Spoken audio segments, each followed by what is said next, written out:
Anong prutas ang nakakapaglinis? Sambong? Pero maraming sambong. Ah, lahat halos ng lahat halos ng prutas. What more pag pinagsama-sama mo yung prutas na yan katulad nitong red juice. Murang-mura lang ho siya. Gusto ko sanang mag-franchise nito kasi sa aking pagkarinig, Kristiyano daw ho ang may-ari katulad ng MX3. No, pero huwag lalayo pa rin sa konvensyonal, ha? Umihiking si Doktora. Pero ganun pa man,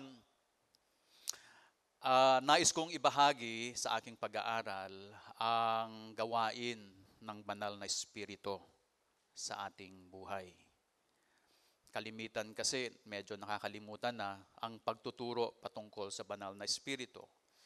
At yung ministry ng banal na espiritu at ang pagiging, yung awareness sa Holy Spirit. No?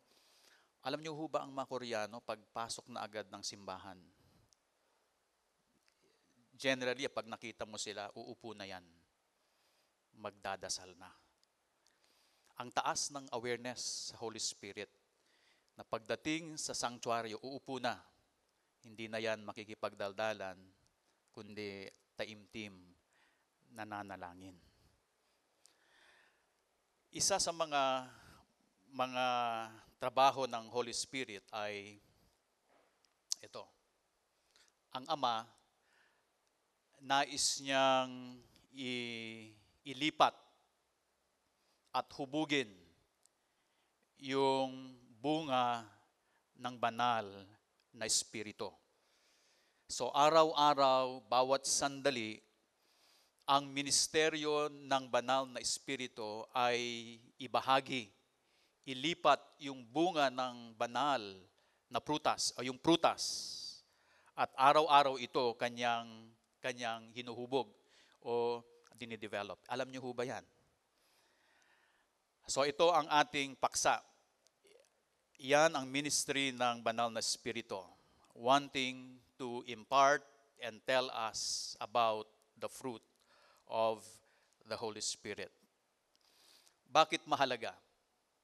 Bakit mahalaga ang ganitong kaalaman na ang Panginoon, He is allowing to share in part His divine nature? All because the Lord is so well pleased when a believer is growing in the fruit of the Holy Spirit. And if a person is growing in the Holy Spirit, ang ibig sabihin po niyan, siya ay lumalakad sa banal na espiritu, walking in the Spirit. Ang pressing concern kasi nung isinulat ni Paul ito, may pagtuturo ang mga Hudyo patungkol sa mga bagong mananampalatayang hintil na hindi sapat na ang hintil na mananampalataya ay pinalaya na ng banal na espiritu na ligtas na, kundi kinakailangan pang sundin ang mga batas ni Moses.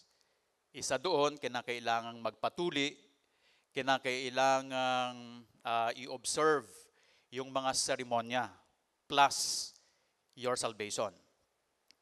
Pero ang sabi ni Apostol Paul, kayo ay pinalaya na ng banal na espiritu at kinakailangang wag nang magpasakop pa sa laman.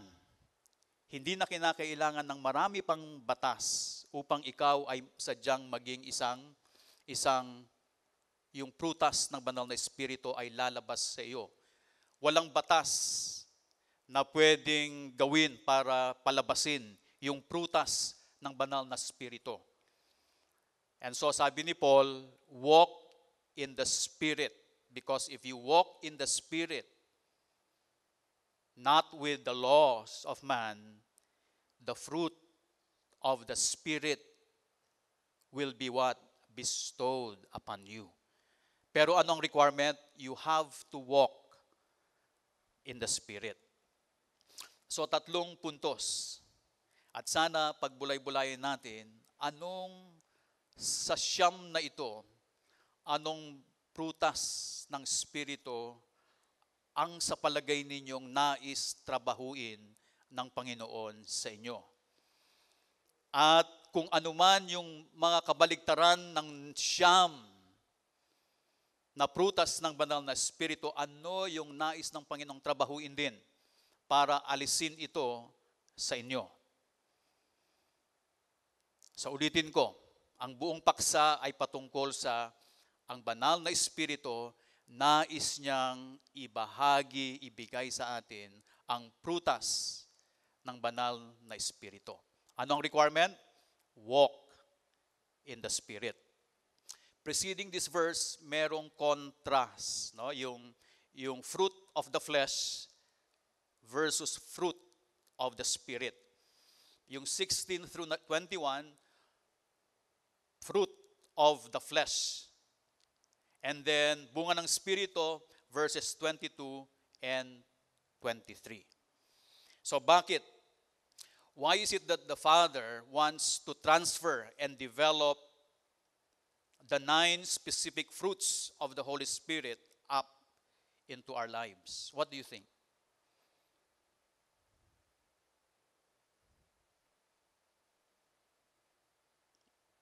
Bakit kailangan niyang ibahagi sa atin yung love, yung joy, peace, long-suffering, gentleness, goodness, faithfulness? Why do you think?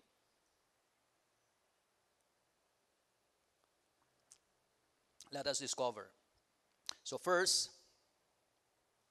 why? Gusto niyang ipaalam sa atin, walang batas, neither the law of Moses, the teachings of the time, which was yung Judaism, perfecting a character by observing ceremonial laws and undergoing the law of Moses, which is yung circumcision, to be able to have a good character and have a good life. In fact, hindi nakatulong yung mga yaon. Ang sinasabi na Apostle Pablo during the church age and Holy Spirit age na is that you had been freed by the Lord Jesus Christ. And because you were already set free, then therefore you just walk in the Spirit, because it is the Spirit that will enable your character to produce love, long-suffering, peace, and the 9. So the fruit of the Spirit first comes directly from whom? From the Holy Spirit. Look at the phrase of the Spirit. Yung of is a preposition denoting possession. In other words, who possesses the 9 fruit?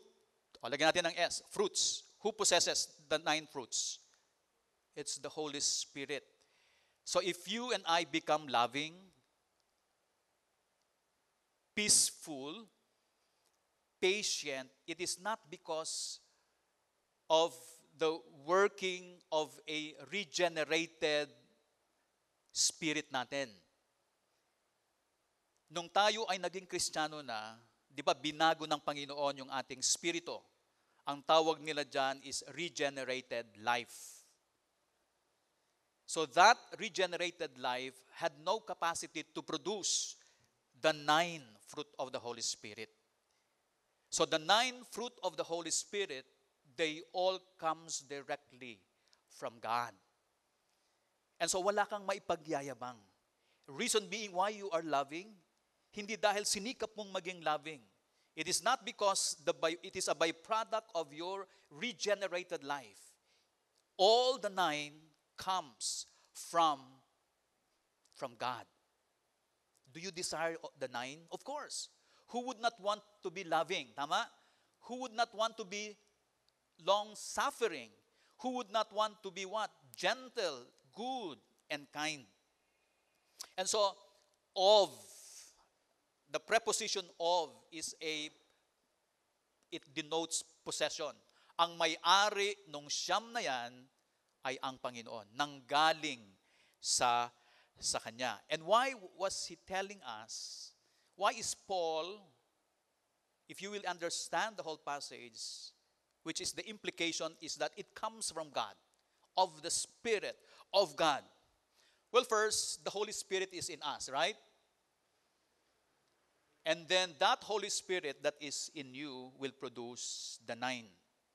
He is actually telling of the Spirit, implying that it is very important.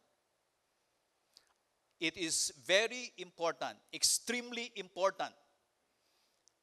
It is not coming from the law of Moses that you become loving, that you become gentle and kind. It comes from God, directly comes from God. And did you know that the nine traits is actually mapuproduce yan in the context of a vital relationship. In other words, the closer we are to the Lord, and every day that we walk in the Spirit, the 9 will be developed. Huh? And also, we have to realize it is every day, spontaneous, na talagang tinatrabaho ng Panginoon yan sa buhay natin. At itong 9 na ito ay character, divine qualities, or divine character of who? Of Christ. Yun yung dinidevelop niya sa atin. Yang siyam na yan ay divine traits of the Lord Jesus Christ. Basic interpretation. Look at the verse. It says, verse 22, but the fruit of the Spirit. The Spirit is written and it starts with capital letter, which means that these 9 fruits are coming from the Spirit. Again, they do not come from your generated life, because you have no capacity to produce the 9, and it is only the working power of the Holy Spirit in us. So the Spirit there represents Christ, the source of the 9. So that kung ito pala, itong 9 na ito are directly coming from the Lord, then it is appropriate to say it means that it is God's love. Possessive noun, God's, apostrophe S, God's love, God's peace, God's joy, God's long-suffering, God's meekness, God's faithfulness, and God's gentleness. All of them are God's. At ito, praise the Lord, He wants us to have this all. He is very generous to give us all the 9. But what is the requirement? In vital relationship with the Father. We have to walk in the Holy Spirit. And so, God the Father Himself is allowing to share in part His divine nature by allowing the Holy Spirit, what? To transfer the 9 and develop it to you. Now, formerly, ano yung alam ninyo sa 9 na prutas? Ako, ang alam ko rin noong araw, ito yung naipoproduce ko dahil ako ay ligtas na. Hindi pala. They are all come from the Lord. And so, Paul is trying to what? Refute the teaching that you follow the Judaism law, the law of Moses, and you become righteous. No. Paul is saying, walk in the Spirit, and the 9 fruit of the Spirit will develop in you, for the intention of God is to give them all to you, and no need of following vital laws. Because the laws were created by men to produce godly character. But that is not the teaching. When we are already liberated through the power of the Holy Spirit, we are set free indeed, but we have to walk in the power of the Holy Spirit to produce in order to have the 9 which directly come from God. And why is this is a very good reminder? So that you and I can appreciate, no, the magnitude of such an experience. Is it a big deal to you? Is it a big experience to be loving? What do you think? Is it a big experience to be peaceful, to be long-suffering, to be patient and meek and kind? Is that a big deal to us? Yes. And so, the Lord would like us to realize that it is really a magnitude experience because it is the power of the supernatural power of the Lord that enables the 9 for us to produce them. And so, there will be no loving character. There will be no meekness character without God giving them to you. Just like Jesus already told us, He is the vine and we are the branches. We can never bear fruit if we are detached from the vine. It is the vine, ultimately the source of the fruit. When Paul says, I planted, and then Apollos what? Water them, and then who brings the fruit? It's God.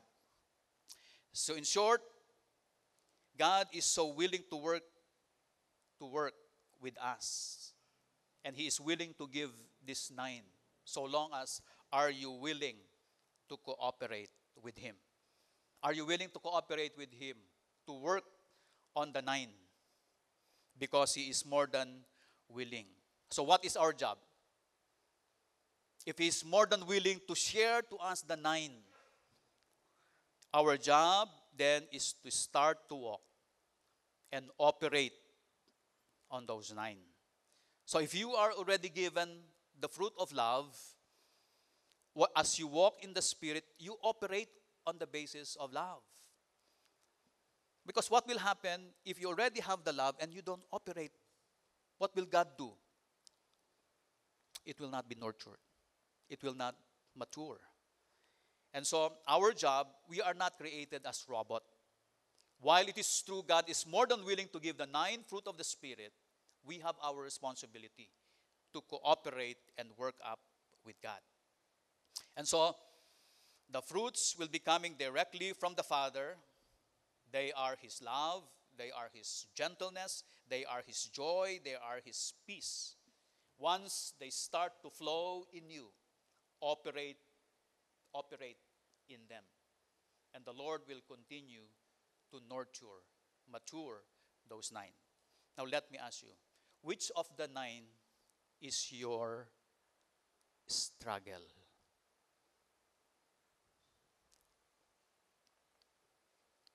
Or do you already have the 9? Taas nga ng kamay kung sino na yung may 9. Huwag itaas. Yung mayroon ng 3.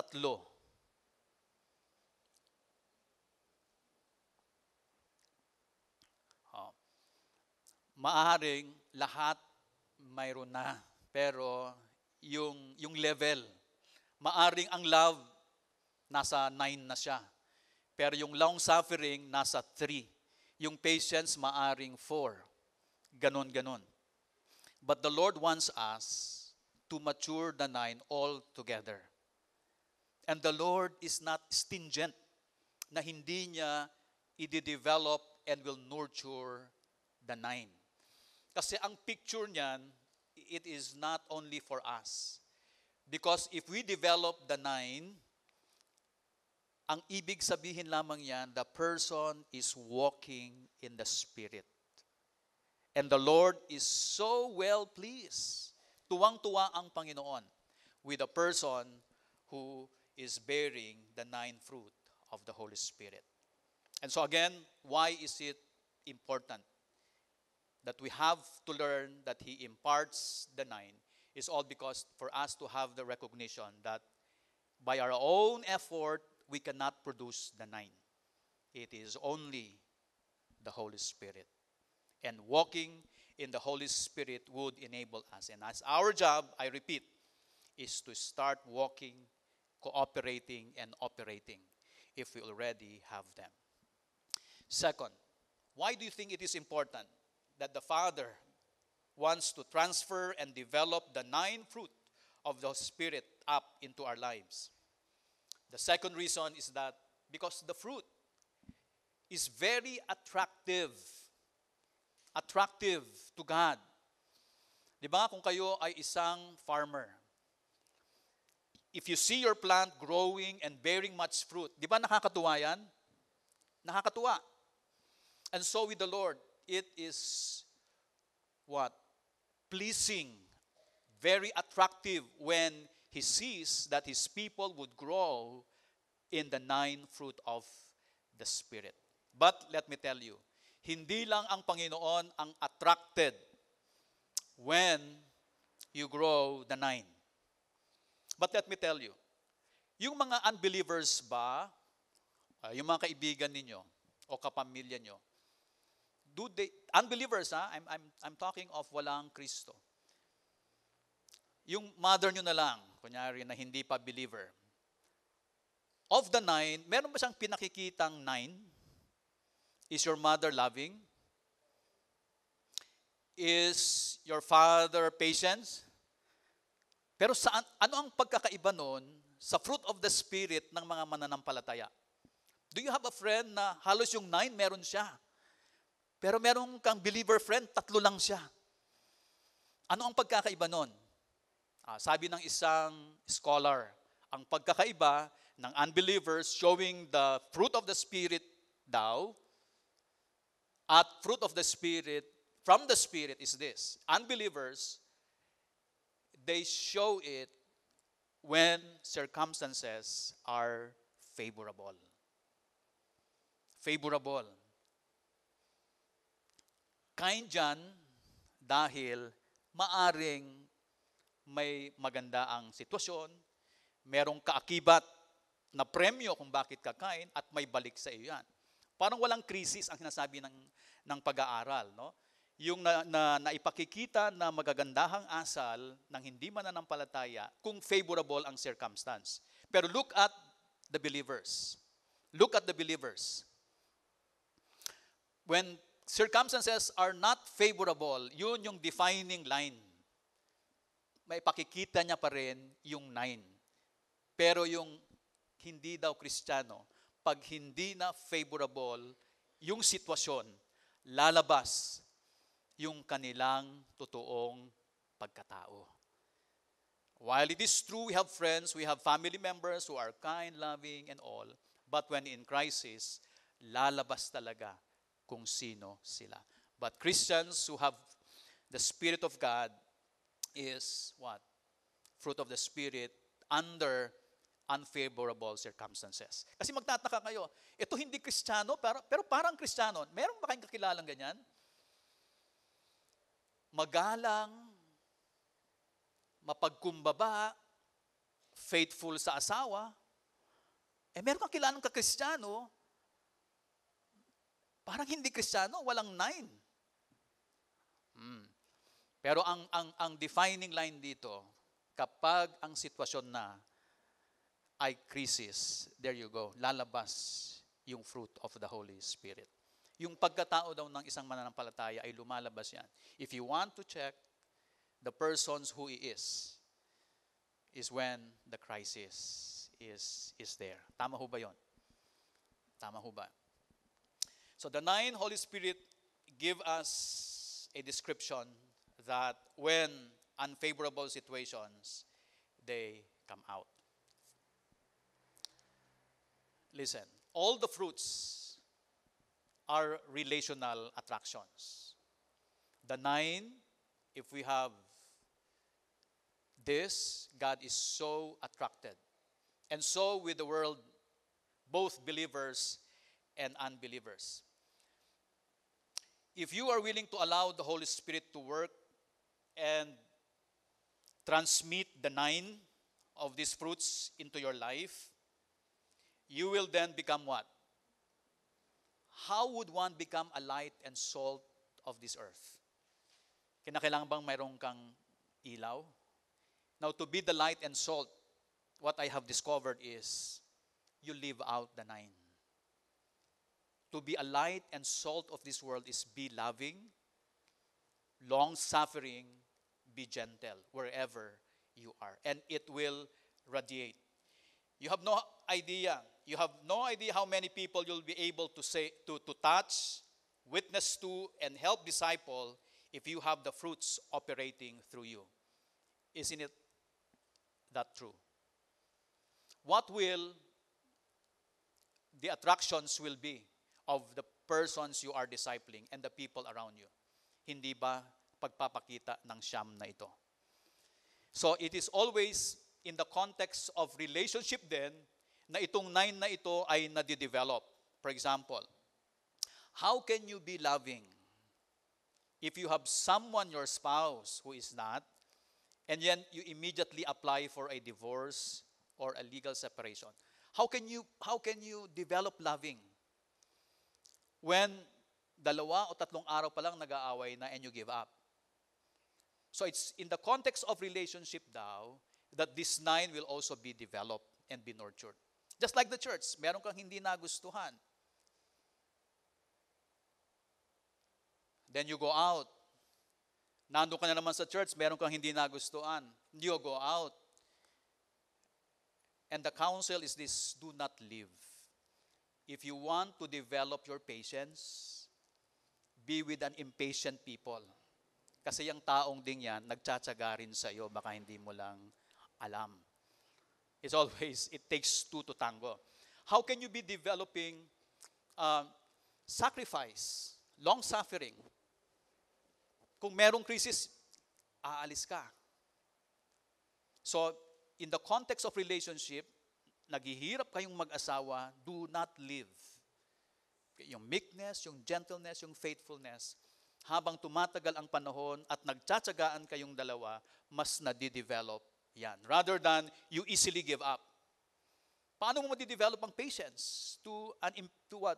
Seemingly unlovable person if you do not stay. But of course, meron naman talagang minsan ng mga relasyon na talagang napakahirap. But the idea here is that there is so much nurturing, developing of the 9 if you have a relationship. And also with God. How can you develop this? Well, in the context of your love relationship with the Lord. Long-suffering, faithfulness, kindness, and meekness. If you have that relationship with the Lord, God is so attracted and you will develop that. And then you have a relationship with somebody else, love and patience, magtyagaan, that will also be developed in the context of a relationship. And did you know that these 9 fruit of the Holy Spirit are very attractive to what? Very attractive to believers and unbelievers. Kayo ba ay natutuwa sa taong merong siyam? Kayo ba ay natutuwa sa isang taong mapagmahal at peaceful? Nakakatuwa. Hindi lamang ang believers ang attracted sa 9, even unbelievers. In fact, they are very good springboards for what? Sharing the gospel. Alam mo, bakit hindi ka pala away? Alam mo bakit kahit na inaaway ka na, napaka mapagkumbaba mo pa rin. And the questions might lead or may lead to a gospel sharing. So the 9 are very attractive because the 9, one pastor says, it is centered on God, centered on others, believers and unbelievers. Di ba pag loving ka, what is that? It is centered first on God. You love God. Hindi mo naman sabihin, love yourself. You don't love yourself. All of the 9 are centered on others. You love others, matyaga ka sa iba, you are kind sa iba, you are faithful sa iba, puro laging iba. Kaya yung 9 na yan are always towards unbelievers, believers, and God. So, people are very attracted when we show the 9. And lastly, by the way, let me ask kanina, just to reinforce, how can we know if we truly have them? If we have the 9? Again, the defining, people will affirm that. No? Yung mga tao naman, sasabihin nila sa iyo, alam mo, ikaw loving. O ikaw, alam mo, 7 ka na. Ikaw, 5 na. Yung fruit of the whole. People will will affirm that. Tama ho ba yan? They will affirm that. And they will know that. And they feel that. And they see that. But again, the defining line here is that when circumstances are unfavorable, lalabas yan. It's not what we do, but who we are. It is a display of who we are when circumstances are unfavorable. We are loving, we are humble when the going gets tough. And so to those of you who will decide to cooperate with God, realize that malaki ang magagawa. Malaki ang magagawa if we have the 9. With God, with other people, and the people around us. But do not be discouraged.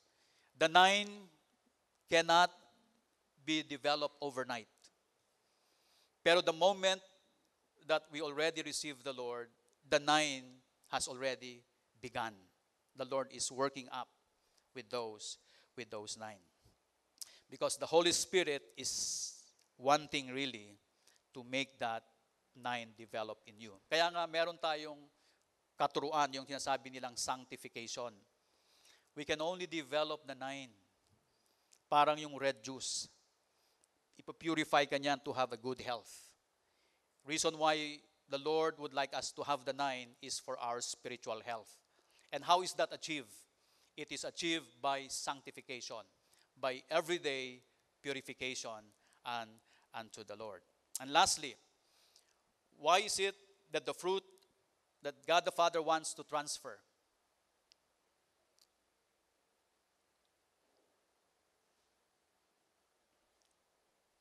Because Paul is telling us, that the fruit, the 9 fruits should not be taken as one fruit at a time. Or God's intention is for us to have the 9. Pero sa atin, kung ano lang yung gusto mong prutas, yun lang. Pwede ba yun? Pwede ba yun? No. We have to develop the 9. We all struggle, no?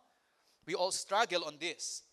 So, the Word of God says, the fruit are, what are those? Love, joy, peace, long-suffering, kindness, goodness, faithfulness, gentleness, and self-control. Fruit of the Spirit is the sum total of the 9 visible attributes of a true Christian life. So how do you describe a true Christian life? It is characterized by the 9 fruit of the Holy Spirit. And so, we learn from the scripture that these are not individual fruits from which we pick and choose. Of the 9, ano yung gustong-gusto ninyo?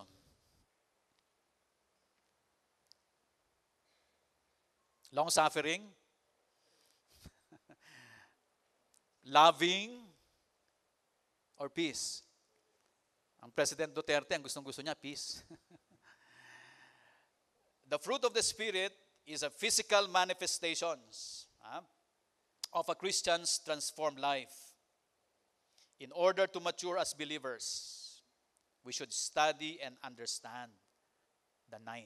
But when you study the 9, hindi lang yung gustong-gusto mo. Because the fruit of the Spirit should be taken as one, not just as 9 different fruits. Just like the picture.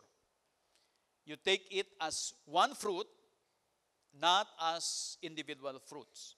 How many fruits do you see on your right? How many fruits? 9. And how many fruit do you see on your left? And that's the picture. Parang isang prutas siya. No? Pag nag-operate na yan, ang labas sa inyo, totoong Kristiyanong pamumuhay. And we should not take the 9 fruits differently. And so, the fruit of the Spirit is a physical manifestations of a Christian's transformed life. In order to mature, as I have said, we have to have, ang tawag nila dyan is ninefold. Ninefold. We have to realize that while each of the fruits is powerful, visible attribute of a true Christian life, but just one attribute, like for example, just one attribute, loving, and not developing the 8, what will it give you? Will people be attracted on you? Will God be attracted on you? Of course not. And the intention of God is to take all and develop all. Ninefold, as against taking them separately. Okay, list down. Mas maganda. List down the opposite. Look at this. List down the opposite of the following. Love. What is the opposite of love? Hate. Joy. Peace. Long-suffering. Kindness. Goodness. Faithfulness. Gentleness. Kaamuan. Self-control. Pagpipigil sa sarili. Now, the picture is this. Ang gustong-gusto mo kasi yung kindness. You just only take kindness. And yet others, hindi ka loving, hindi ka joyful, hindi ka gentle. Maganda ba yon? So, when you see the 9 fruit, it is lump sum yan. Pangkabuuan. We have to develop all those. Although it may be a struggle. Kahit na nga sabihin mo yung 5, na-develop mo yung 5, you develop love, joy, peace, long-suffering, kindness, 50% na yon. But you are not good, you are not faithful, you are not gentle, you don't have self-control. What is that? Wala pa rin. Kaya nga yung isang kasalanan lang, mabahiran, yung madami mong ginawang mali, damay talaga yan. Ginawa mong tama, damay talaga. So the 9, the intention of God is for us to develop all. What is the reason? Because yan talaga yung attribute na gustong makita ng Panginoon sa atin. Hindi isa, hindi dalawa, but buo. But don't worry, because lahat naman halos meron na yan sa atin. Pero talagang wino-work ng Panginoon yan. At magpasakop tayo. Magpasakop tayo. The 9 attributes, when we have become a Christian, andyan na yan, paiba-iba lang yung degree at yung maturity. And how quickly this fruit grow depends largely on how you submit and yield to the Holy Spirit. And so, what is now our application? How do we develop the 9? But don't worry, the 9 fruit of the Spirit will be discussed in the following Sunday series. So let's all read. We must know Him, love Him, and remember Him, and imitate Him. And the result is what? What? Fulfillment of the law of love and the law of loving God and loving man, and not the Judaism law, yung katuruan ng mga Hudyo when this letter is written. When you develop the 9, the picture is you love God and you love others. And that is what? The sum total of the 10 commandments. Love God and love others.